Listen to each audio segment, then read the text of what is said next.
Greetings heretics, and welcome to our very first video, which is going to be as part of our World of Warships replay analysis series, where we're going to be going over replays that have been sent in, covering the sort of tips and tricks and things that I recommend based on the gameplay seen in random battles or any other sort of game types really.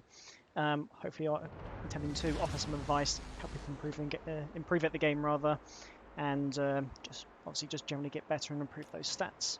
The first game that we have today is a game that I played myself in HMS Thunderer. This is a full tier 10 game, a random battle, which took place when we were just kind of grinding at some of the dockyard quests. And I am platooned up at the moment with a friend of mine at the Lenin train, and we're just doing like a random tier 10. And in this game I was hoping to try and achieve the 200,000 damage requirement to complete one of the missions. Now, as a minor spoiler, this ends up being my highest damage game ever, and you have to wait until the very end to see the results.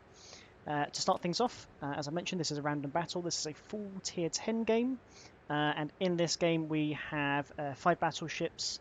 It is 5 cruisers and 2 destroyers on each side. I'm in the Thunderer and my division mate is in the Republic. So to start things off, when I'm normally playing in my Thunderer, the Thunderer itself, for those that are not aware, it is a long-range marksman. It has incredibly powerful guns.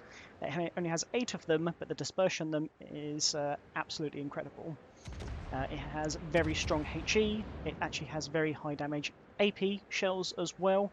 So it's an incredible ship for anyone that likes firing at range, slapping broadsides, setting a lot of fires. There's a lot that it can do in terms of damage output, but there's not a lot that it can do in terms of tanking. So if you're the kind of player that likes to play battleships and likes to sit nose in, tanking all the shells, absorbing the fires, healing through, very much akin to a Kremlin style of play, then this is not the battleship for you.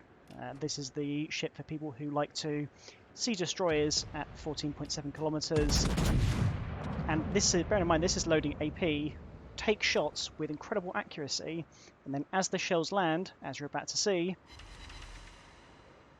4,500 damage and knocking out a gun, and that's only with AP. If we had had the HE loaded, that could have been perhaps even double that. I vary in terms of what shells I like to start the game with. I will swap between HE and AP depending on the opponents that I face. Obviously the HE, good for starting fires, it's an incredibly high fire chance. However, if there are quite a few cruisers, which I think at the early game I'm likely to be able to even citadel at long ranges, such as Hindenburgs, then I actually tend to start a game with AP instead. Now, we've noticed that obviously the hierarchy is pushed into the middle. He's now smoked up. I can't see it. All that we have to shoot really is this curve at the back of the map. I've loaded the HE here because obviously we're against German battleships. German battleships tend to be incredibly flammable, and your HE damage will not only have a good chance of setting fires, but also just putting out a lot of damage as well. We aim a little bit low there and unfortunately only get one on penetration, and we did take a bit of a gamble because we were still rotating our ship around. However, we've now swapped back to the HE, we've got a broadside Hindenburg, shots go out, and just look at the dispersion on those shells, it is absolutely incredible. And I think we only get slightly unlucky, but obviously we're unlikely to citadel the Hindenburg given its turtleback armor scheme, but we still put out a okay amount of 8,000 damage, and we're maintaining the AP because it is still going to do a lot of damage. I will tend to swap to the HE for any sort of like nose-in battleship, DDs, and as you can see, to start things off, 3 pens on a Hindenburg as he's rotating. That is incredible dispersion. Now, something that a few would have just noticed is that we did just see 3 sets of torpedoes going towards our Grosser Curve first.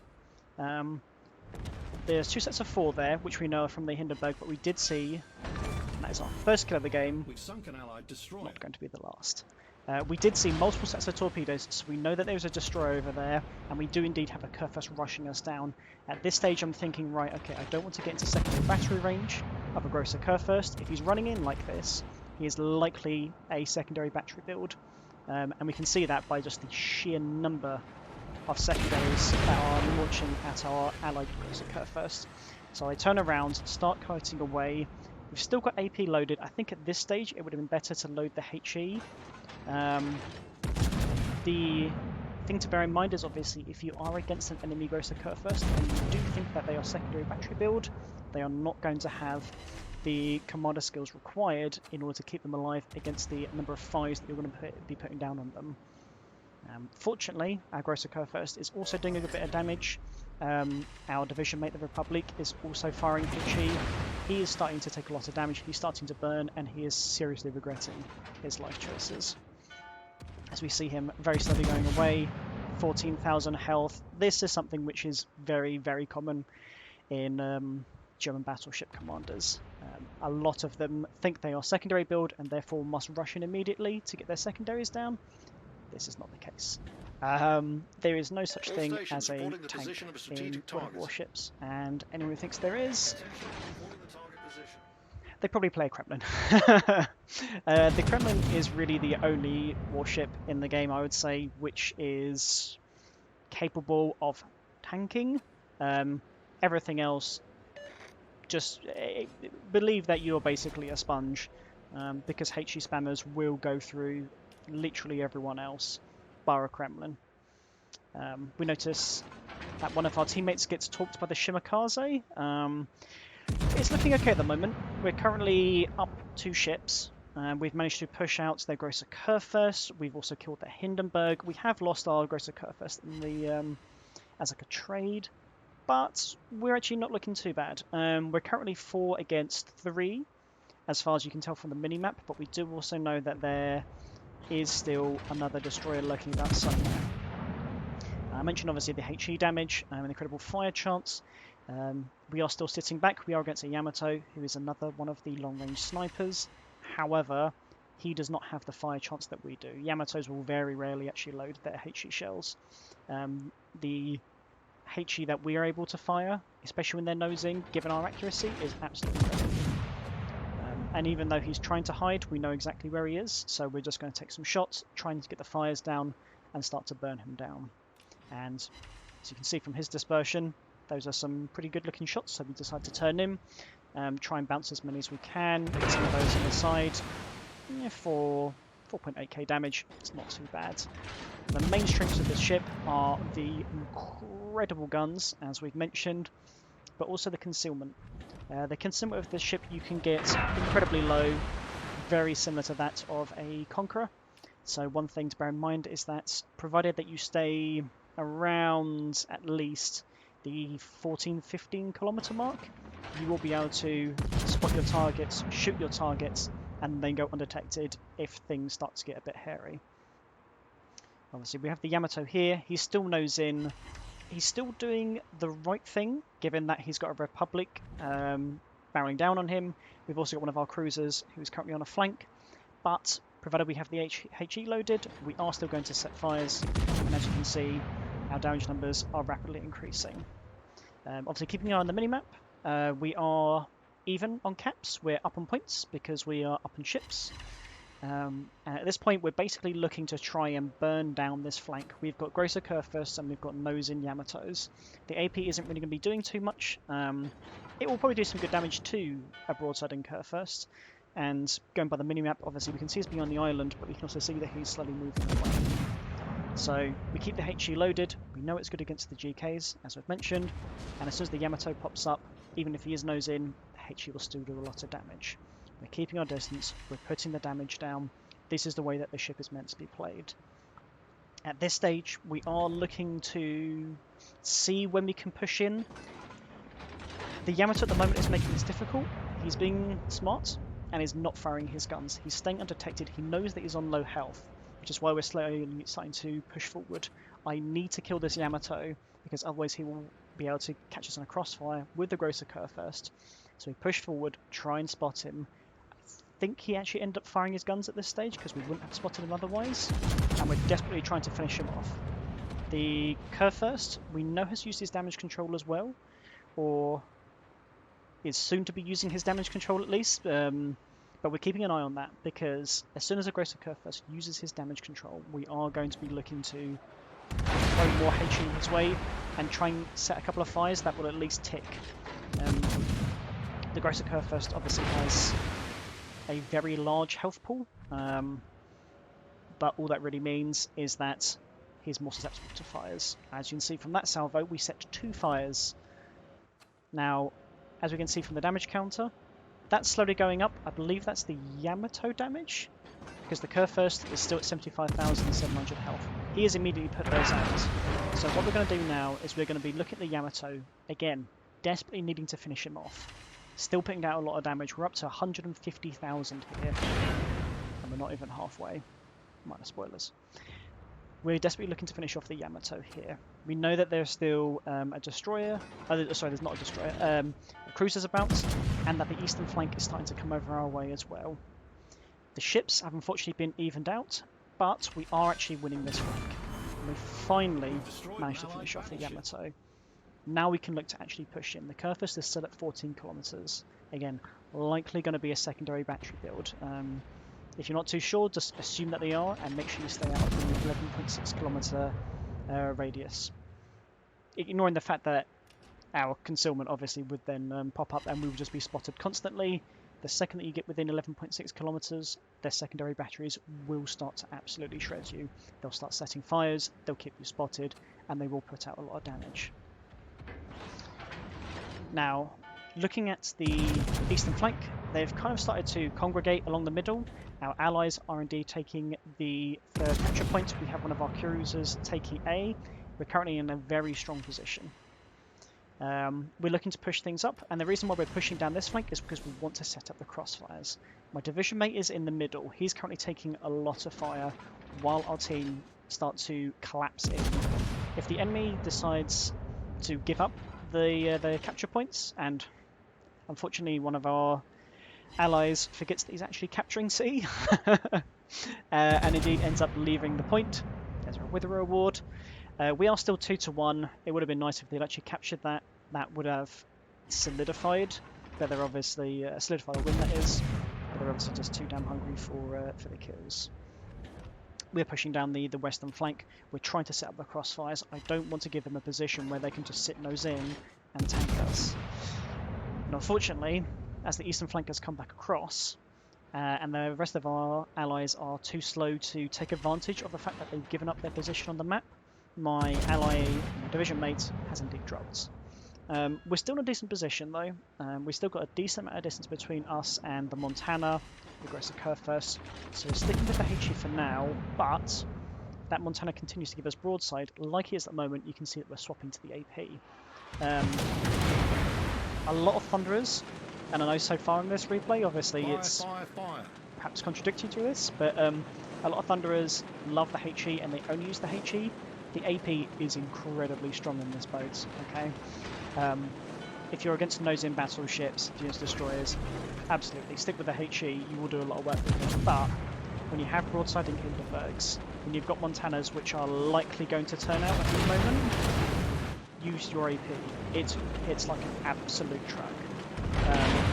We do aim a little bit too far forward against that Hindenburg. If we'd aimed a little bit to the right, you could have expected whatever 10,000 damage there. And because we have the AP loaded, we're currently giving Montana a choice. By the looks of it, obviously it looks like he's still going to stay nose into us, so we swap back to the HE. Again, continues to set the fires. But when we do swap back to our AP shells, the Montana essentially has a choice. He can either stay broadside to our 3 cruisers, or turn and give us flat broadside. You should see now the sheer damage that our AP shells can do.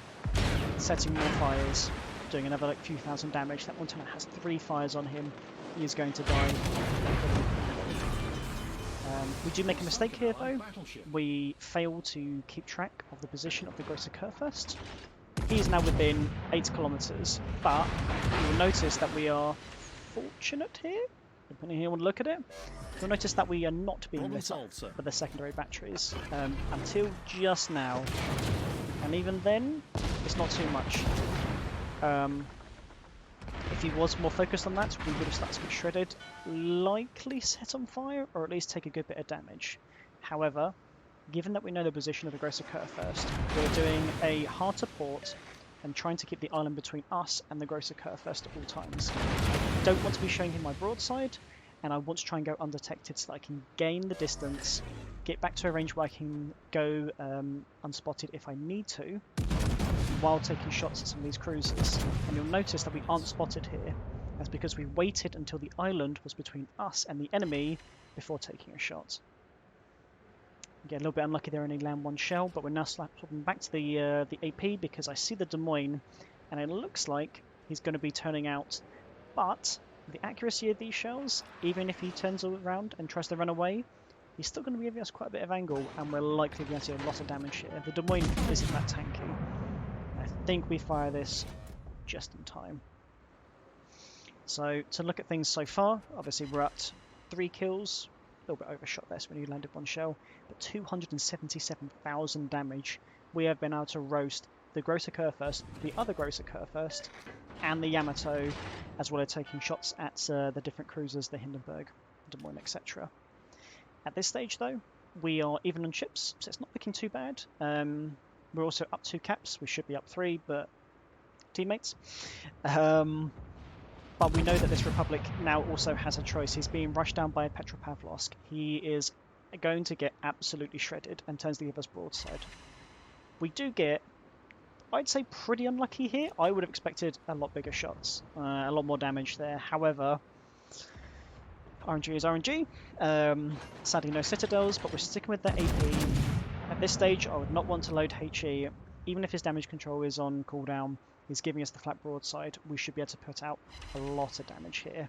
8,000 salvo is not too bad. At this stage, though, all that we're really looking to do is survive. We have the advantage. We're equal on ships, but we have the caps and the points. All we need to do is survive. Not what the Petropavlovsk just did. Which is why I'm still running away. The Kurfürst is still behind me, and he is still low, but I want to try and get at least some cover between me and the enemies as I turn to try and deal with this. Now you'll notice that our speed is slowly decreasing, and that's because I've just become behind an island between me and the Republic. So I've slowed down, turned around, swapped to HE, and then started to shoot the Gross Occur first. You can see he's already on fire, so it means he's either waiting with his damage control or it's already on cooldown. So I slow down, I wait, I make sure that I can't be seen by the Republic, turn, and then take shots at the Gross Occur first. Now that he's gone undetected again, we're now going to turn out and focus on the next enemy. The important thing here is to always try and minimise the number of enemies that you can fight at once. If you're fighting 6 enemies at once, then you are not going to last very long. You are likely going to die within mere moments, or be set on fire, and you're not going to have much chance of escape. If, on the other hand, you're able to minimise the number of opponents, force them to come at you one-on-one, potentially, if you're in the right ship, and you have the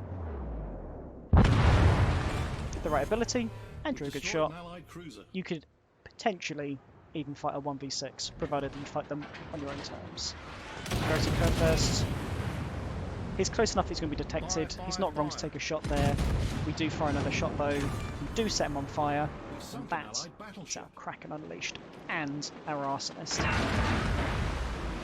At this stage, things are still looking okay in the battle. However, we're only down to 3 ships. We do have the points advantage, but you can see that our battleship on the map at the moment is being chased down by 2 cruisers. I'm not hopeful, which is why I'm desperately trying to kill this Republic as well. And I also noticed that we have our Italian friend on the other side. He's quite close to the Republic though. I don't know how long he's going to live, so I just want to gain some distance. We were equal on ships. We are still up on points and we're up on caps. There's only a minute of this game to go. I do not need to kill the opponents. All I need to do is survive. Our team depends upon you. And that's what the Venezia did not do. The Venezia had one job, it's the same job as me, which is literally just to survive. There are now 40 seconds left. We have done 328,000 damage. Kraken, High Caliber, Witherer, and Arsonist. And all we need to do is survive for the next 30 seconds. We Perhaps we have the points. At this stage, I'm looking at my health, and I have 43,000, and I find it highly unlikely that the cruisers are going to be able to kill me. So I do technically commit a mistake and fire when I shouldn't have. Potentially there's a chance that I get detonated from not wearing destination flags. I take the shot, but with 10 seconds left, I'm gambling that they're not going to be able to do 34,000 damage from 20 kilometers. However, if you were being completely serious here, you would not have taken the shots.